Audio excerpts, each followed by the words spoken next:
小伙伴们，我们今天来玩百变工具僵尸系列游戏，喜欢的小伙伴记得点赞关注哦。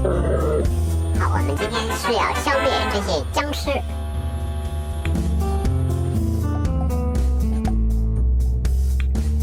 好，我们把这个绳子放开，它就会把这个冰块击碎。前面两关是比较简单的。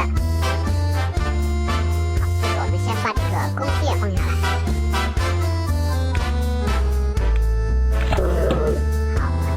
我们启动我们的转轮，直接将这个僵尸给击扁了。好，这一关就非常简单，我们把上面这个三角形的冰块击碎。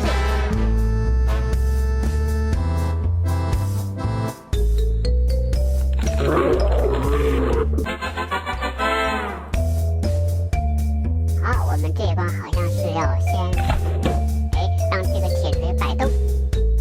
我们找准方向，可以了。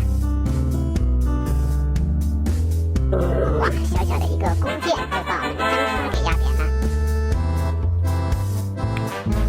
可以，当我们这个绳子反过来的时候，把绳子松了。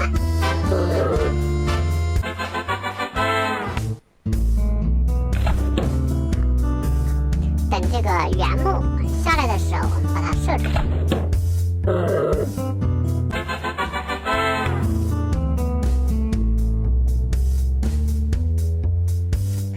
这一关我们怎么办呢？就把这个伸成了一个支架的三角形。哇，这个机关设计的还是非常的厉害哟。哇，这个要速度啊！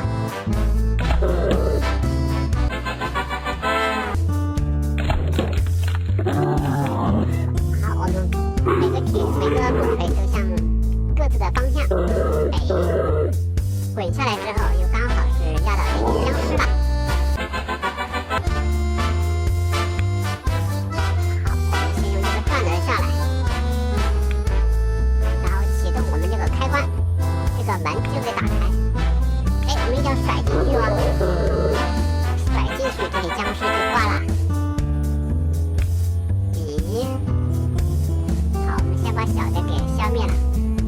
好，可以松了。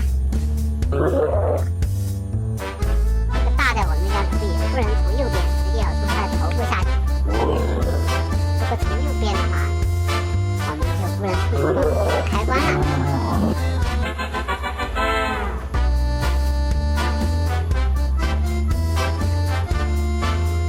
射！这样它就会触发我们红色的小开关。